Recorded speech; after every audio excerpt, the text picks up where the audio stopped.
so far no comments, which is fine. All right, we are going to make the Allongé and the Adaptive profile. And the reason I'm going to do those two is because those are my go-tos for making, respectively, light roast watery drink. That's Allongé. And Adaptive would be an espresso. Now, an espresso Adaptive is good from the medium to medium light range. Medium dark, I would say go and use Londinium for that. And the same thing with Allongé. The Allongé profile, if you taste significant caramel flavors, it's not the profile for you. It's going to extract too much. So what Allongé does is it's essentially a kind of turbo shot, but stretched longer. So turbo shots are great for when you haven't dialed in, when you've got beans that are really acidic. They do very fast flow and then they stop. And so you're generally always going to make a nice shot if you make a turbo shot, but you're not going to get everything out of the bean. Allongé is what I use everywhere when I am demoing. So for example, if I've got beans from DAC, from Amsterdam, those are beans that don't have defects in them. They're generally really fruity, really juicy beans. And the thing I like about the Allongé is I know it's going to extract all the other beans really well, but also I know I can just use the charts. And so I wanted to do a dialing in with Allongé first, because we can look at the chart and I can say that worked or why it didn't work. And if you get the chart right, Allongé is dialed in. So it isn't like, say, making an espresso with Adaptive where it looks good on the chart but doesn't taste good. And that can be the case. And there's lots of things there we're going to talk about there. But Allongé, if it looks good, it tastes as it's supposed to. So shall we? We're already there. Let's press the Allongé button. Is it there? It is not there. So let's go and choose Allongé. So Allongé is a very fast-flowing espresso. It's a 5-to-1 ratio. So quite a lot of water. We're going to have close to 100 mils in the cup. The strength is about twice that of filter coffee. And I much prefer it to filter coffee because it's much more open and it doesn't have the kind of muted calm thing that filter has. So I'm not a filter guy. I like espresso, I like Allongé. So go ahead and let's grind and prepare and do our first one. I'm going to get you a clear vessel.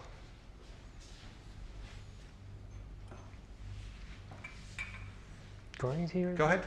Okay. Yeah, go ahead and grind the 18 grams.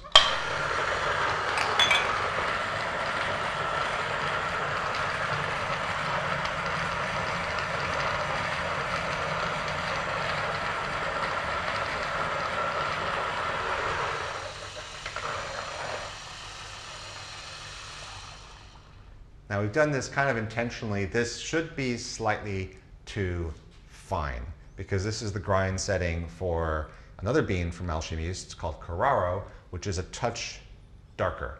And being darker, it's a bit stickier. The lighter roast needs to be just a little bit finer, I think, but I'm not entirely sure. For espresso, I did go one notch on the niche finer with this lighter roast than on Carraro, and so I'm guessing that's going to be the case as well with Allongé, but we're going to see. So what I'd like to do is give you that. Let's make sure we're not touching the back. 120?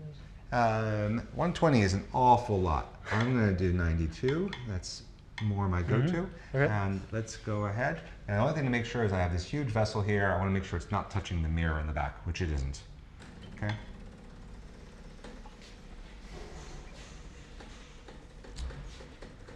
All right, you're good? They can still see it. Now this is going to gush. I mean, this is, with the niche, it's not too bad. If I were flat burrs, it would just look like a disastrous shot. Okay, but we have a lot of flow coming out. And you can hear the pump straining just a little bit, but actually this is pretty much bang on. I'm not having a problem with this. I see a little bit of spraying back here, but really it is coalescing. Okay. And it's going to be probably about 35 seconds. 32 seconds. All right, that was great. So what I'm usually aiming for Allongé is right around 30 to 35 seconds. So that was bang on. Let's get the top camera on that. What I want to show you is that there's crema on that, so which is kind of interesting because these are fairly light beans. And we're managing the crema out of it because Allongé is pressurized. So even though there's a very high flow rate, this is not a channeling shot. So let's go back to the main camera. I can talk about the screen. So what I'm seeing here is a couple things. One is nicely dialed in shot. So 4.5 mils per second. There's this little dip here where it didn't quite manage it, but that's because it was reaching kind of higher pressures. But nonetheless, we were up around 8.5, 9 bars the whole time. Now, because this is a niche grinder and not a flat burr grinder, it's got more fines. You're going to generally have allongés that keep up in pressure, or they go down and then they flick back up again. The other thing I'm just going to notice here is we haven't calibrated the scale for this allongé. You see this little gap here, and so that means that the calibration for the scale isn't set for the allongé, and it could be. But I've been told that I go off topic too much, so I'm not going to go on to that right now. But I just wanted to point that out. So that looks quite okay. What I would say is I want to go a hair rather coarser, not finer. Okay, and the reason is I'm not so happy about the pressure not going down, because as the shot is extracting, giving us coffee, pressure is a function of puck resistance, and a whole bunch of coffee mass is coming out of the puck, about 20%. Okay? And so if you lose 20% of your coffee mass, you would expect this pressure going down. Now, it is somewhat a function of the fact that there are fines, but nonetheless, I'm not so happy about that. So let's go one niche step coarser and rerun the same shot. Okay. The other thing I'll say is because this is not perfectly calibrated, we're doing about 3.8 mils per second, not 4 or 5. We can see that because that's what the scale is doing. It's not a really big deal. So I'm going to get cups for Mark and I to taste.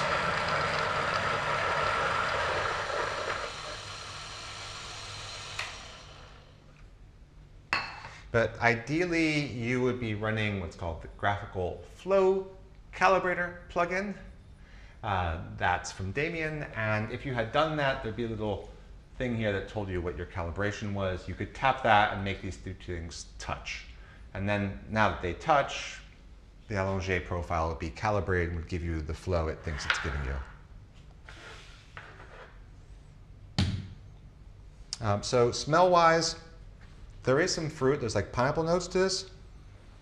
Kind of like a toffee. It's quite good. Give a sip to that. That's okay.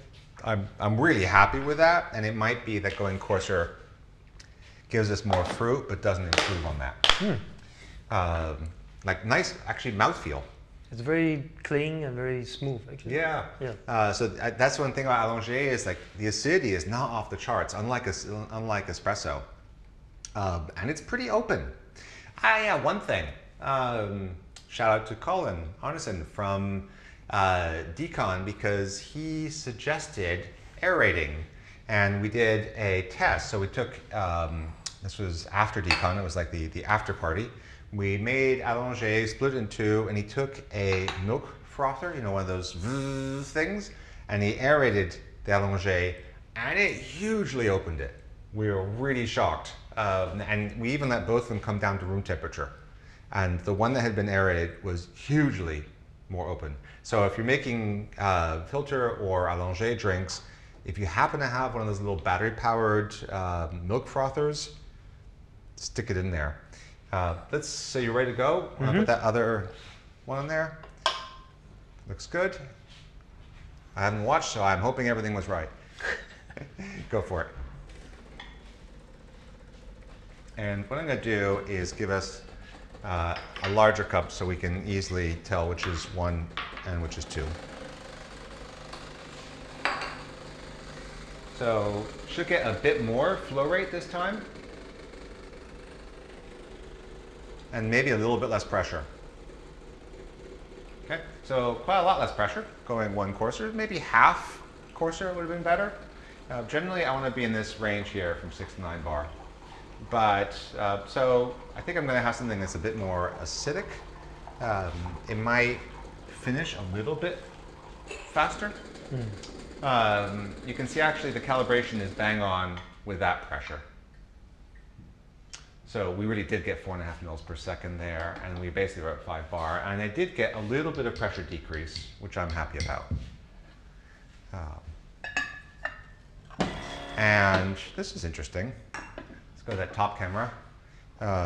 Check out the amount of crema, like a lot of crema. I'm a bit surprised about that because it was lower pressure.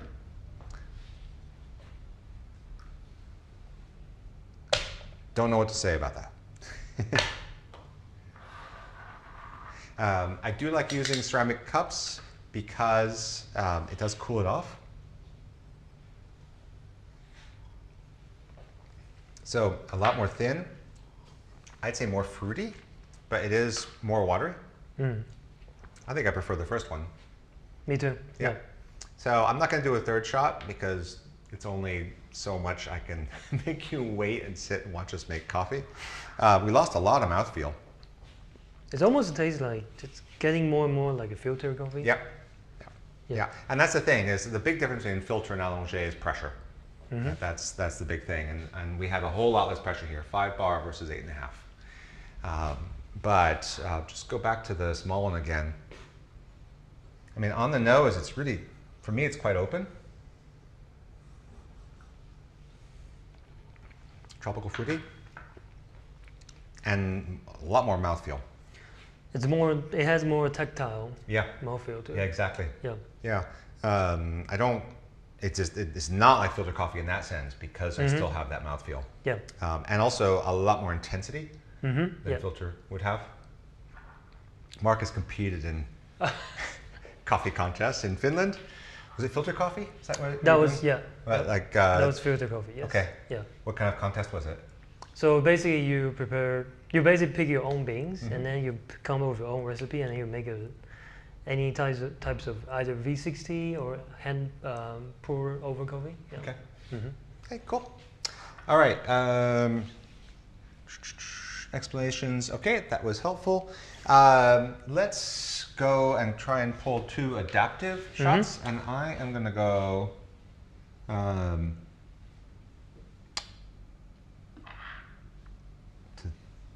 that.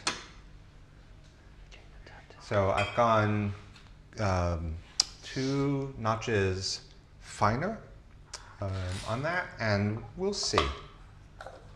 It's not as different as I thought. So it used to be on my niche that I would go 4 steps to go from espresso to Allongé, and then 4 steps back.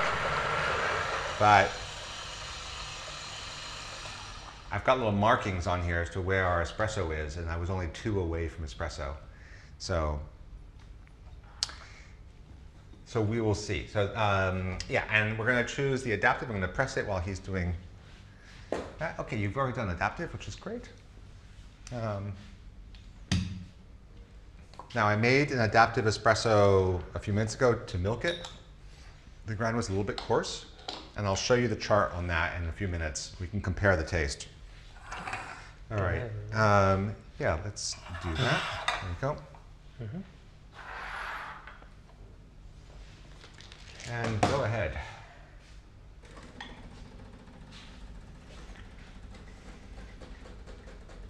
I'm not going to jinx the demo, but one of the features I showed 2 weeks ago is you can move the jug until that point, until the click.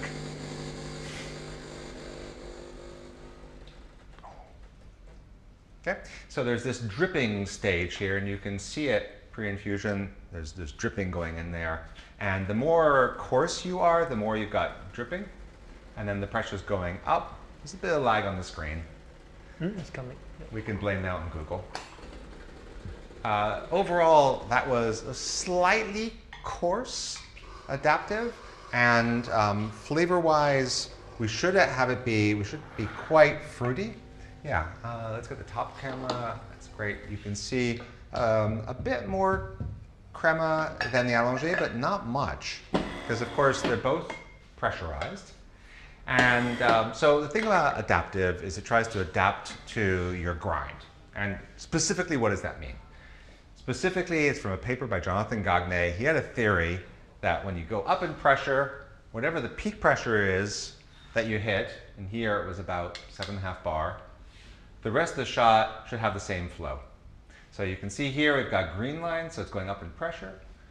And adaptive gives up after 7 seconds. So that's what peak pressure means. It's like, how much pressure can I get in 7 seconds? Well, you got 7 seconds to make some pressure. Wherever you are, continue flat there. And the theory from that is whatever the flow rate is necessary to continue that, that peak pressure is a good way to go. And you can see we started to lose some pressure here, which is what you expect during extraction. And then it kind of flattened out. I think if we continued, it probably would have started going back up. And that's typical of less expensive grinders like the Niche. They've got more fines. And with espresso especially, the pressure goes down and then the pressure goes back up again. So here it is. Let's give a taste.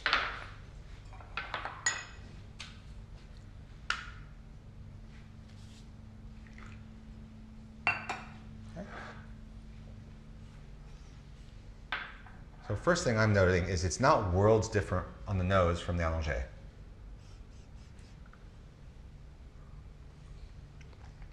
A lot of mouthfeel. Wow. Wow, what? So the intensity is still very much there, but it feels like it retains the whole characteristic just in one mouth, just in one sip. Yeah. It's really long in the mouth, and I'm actually surprised, given how light it is. Like about 5 seconds, 8 seconds, I get kind of a caramelly, light chocolate thing happening, but not from the front. And I feel like that might be not a roast product. That might not be a flavor, but actually a flavor of the bean. Because if I get chocolate right up front and nothing else, well, that's just roast. And really intense mouthfeel. Like it's quite thick, especially for a light roast. And it also has a lot of layers. Like, yeah, I agree with you. yeah. Also, the acidity is really under control. I don't really like very acidic coffee. The problem is the lighter roasts, they're less soluble. Basically, the more you roast your coffee, the easier the coffee material comes out. That's basically how it works. And if something's less soluble, oh, we're going to lose the chart. Blame Google again. And if something's less soluble, to get the coffee material out, you have to do one of two approaches. You either have to give it more time touching the water, or you have to give it more water flow, like faster flowing water. And Allongé versus Adaptive are doing those two opposite strategies. So Allongé is doing a lot of water flow, a lot of fast moving water, because the lighter roast is less soluble. Whereas Adaptive, and when we get the chart back up, we'll see it, has a big pause. And that's what this is right here. Okay? And the really clever thing that's going on here, and I'll credit two people on this. I'll credit Damien and Scott Rao, who both kind of independently came up with the same idea, which was fast fill the group head, put water on the puck really quickly, and then cut the water. And what that does is it uses pressure to quickly saturate the whole puck. And the reason you want to do that is that you want the entire coffee material to have the same amount of time with the water contact. So if you put water on slowly, well, the top would have a lot of time with the water, but the bottom would have a lot less. So that's what Slayer shots are, which is why Slayer shots taste unevenly extracted.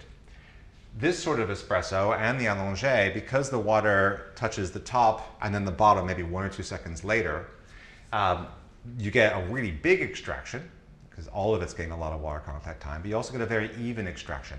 And I think that's why we're not getting much acidity, because that acidity could come from either not much water contact time or too much water contact time. And here it's just right. That's what's going on. Here is this big pause. Now you'll see it says Adaptive V2. That's something I put out a few months ago. We got these big grinders, and when I first put out Adaptive Profile, it said Adaptive for medium roasts. And the reason I said that is because there were two assumptions I was making. One is you're drinking medium roast coffee, so chocolatey but not burnt. And then secondly, you're using a mid-range grinder like the Niche. If you used Adaptive version 1 with this sort of grinder, it didn't work. What actually happened is during this fill time, and then the puck is supposed to be pressurized, water would just gush out. And the reason water would gush out is because Adaptive 1 kept pressure going here, a small amount of pressure, and these grinders, they don't have any fines, the water would just gush out. And so I worked on this for a while, and what I found, there's two changes I've made. So one is there's no more pressure here. So Adaptive V2 no longer pressurizes once the puck is saturated. And that means it can be used for very expensive flat burr grinders and less expensive conical burr grinders. Now, if you want to pressurize your puck, because that works better for the style of coffee, go with Londinium.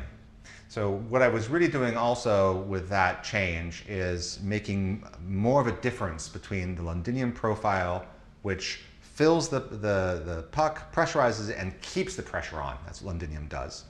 With Adaptive, it fills it, puts the water on, and then holds the water, and if the pressure decreases, the pressure decreases. That's fine. So I thought it'd be useful to have the Londinium versus Adaptive diverge a bit more, because Londinium is not a great profile, I think, for light roasts. And then the other thing, and you can't really see it here, but if you've got a kind of slow flow rate here, there's a slight increase in flow rate during the extraction in this version 2. And that's because, again, these large burr grinders, again, in the words of Jonathan Gagne, they extract explosively. That's what he told me in a chat. And what he means by that is they just give up their coffee material really, really quickly. And that means the pressure just crashes. The problem then is if you follow his theory and you just have flat flow rate, then the pressure here would just crash as well. Okay? So that was another change in Adaptive V2, is the flow slowly increases a little bit to try and compensate for that. So I'm trying to make a profile that works almost as well as Adaptive V1 on niche grinders, but tremendously better on flat burr grinders, especially since so many of you are getting flat burr grinders. Not as big as that, but other ones. I think what I'd like to do is go a hair finer. Mm-hmm. I don't think, let's go just a half setting. Okay. Because we're basically there. What I'd like is I would like this pressure to come up to sort of the 9 range, and I'd like it, and it's gonna also, having a finer grind is gonna make this flow rate come down, because here it is at 3.5 mils per second, which is quite fast. So if I fine the grind a little bit, a couple things will happen. I'll have less dripping here. Okay, that's what that's telling me here. 16 grams of dripping is, that's a lot. That might be appropriate. You might like the flavor if it's a lighter roast. But if this were a touch darker, I'd want a whole lot less. I'd love to get this down to sort of 8 grams. 8 grams is kind of the top end for me of dripping and still having it be traditional espresso. Go ahead and grind our last dose.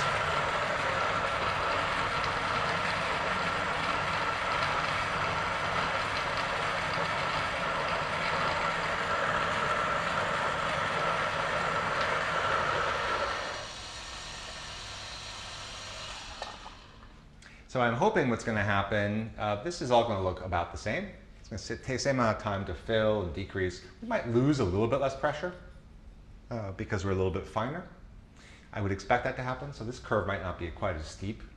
And then when we rise, we'll hopefully rise to a slightly higher pressure. The flow rate will come down, and the shot time will hopefully be like 26, 28 seconds, something like that. And we might see this pressure curve go down, and it might start to go back up again because of the fines in that cup. And then taste-wise, I'm hoping we're going to have something that's a bit thicker in the mouth. Yep, go ahead. and a bit thicker in the mouth, but probably a bit less fruity as well. And for these beans, this may not be an improvement. There's absolutely nothing wrong with the shot we just pulled. It was really yummy.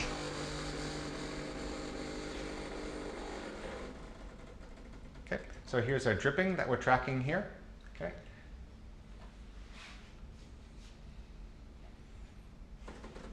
Okay, and indeed we only had 6 grams of dripping instead of the 18 on the previous one. However, sad face, probably that's puck prep. There is a variation on puck prep, and you can see our flow rate went even higher here. So I'm going to weigh you another 18 grams. All right, and I want to try that because you definitely went finer, not coarser, right? This only have, Yeah, you went finer this way, right? No, did you go coarser or finer? I go coarser. I wanted to go finer. Okay. Okay, so that's what happened when we went coarser, is we dropped from about 7.5 bar to 6. So go a whole notch now, finer. Okay. From where you are. Okay, that looks good. And hopefully we'll go up there. So yeah, in fact, what happened is we're at 3.5 mils per second on the last one, and now we're almost at 4. We didn't maintain that much pressure. We didn't hit much pressure here, and we lost it all because we're even coarser. And the other thing is, looking at the top camera, hopefully you can see even a little less crema on there because there's less pressure. Okay.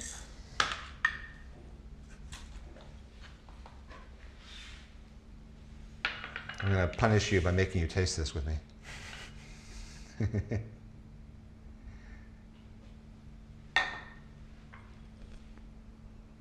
So it's a bit more acidic on the nose, but it's, again, not ruined.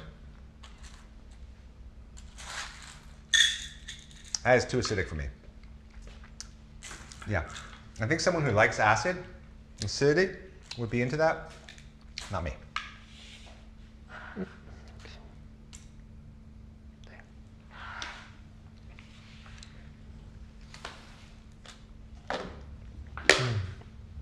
The previous shot is definitely more balanced. Yeah. All right, I will let you do your thing. So it was not puck prep. It was going coarser instead of finer. Good.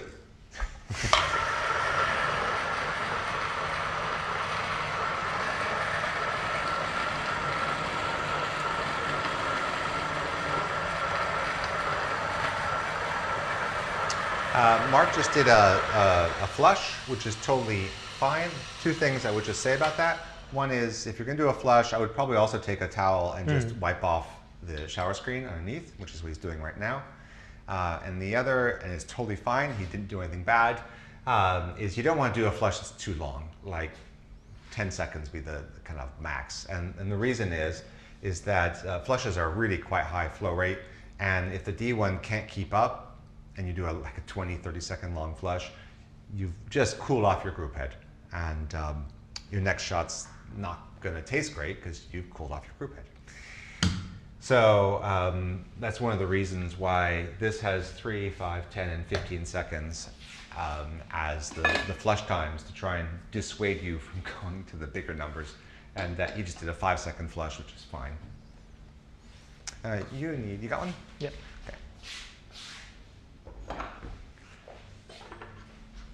And this is probably going to be our last espresso of the day, unless there's any questions. We're going to give you our tasting notes, explain the chart, and then be off.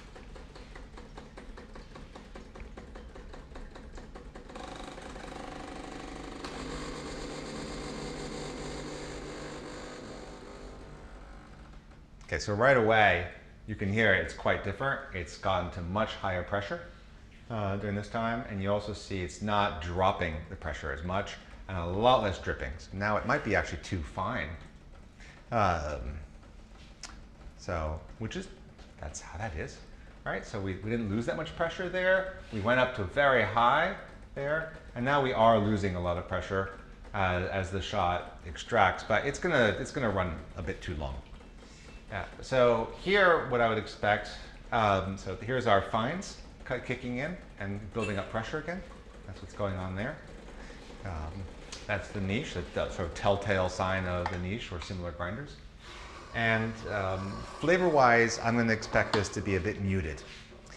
This is probably going to be a nice espresso if I wanted to add milk to it, because I'm going to have less fruity notes. I'm also going to have probably less acidity, more of that cocoa flavor. And on the nose, it's just a lot less interesting. It's closed. Still a lot of acidity. Go ahead. It's, now for me, it's okay.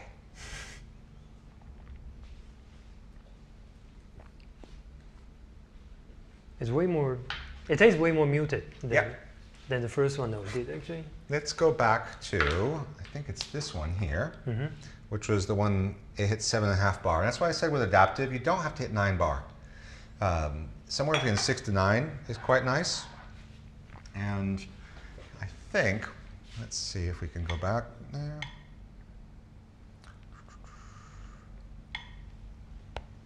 Okay. So there is the shot that we thought tasted good, and you can see it peaked at 7.5, and it didn't crash. So that's quite good puck prep. If it crashes, that could be a puck prep issue. The shot time was a little fast, but that isn't necessarily a bad thing. That just means it's going to accentuate its fruity characteristics. Flow rate was on the high end, but again, this is a light roast. So yeah, way more balanced. Makes the bean really shine. Well, that's it.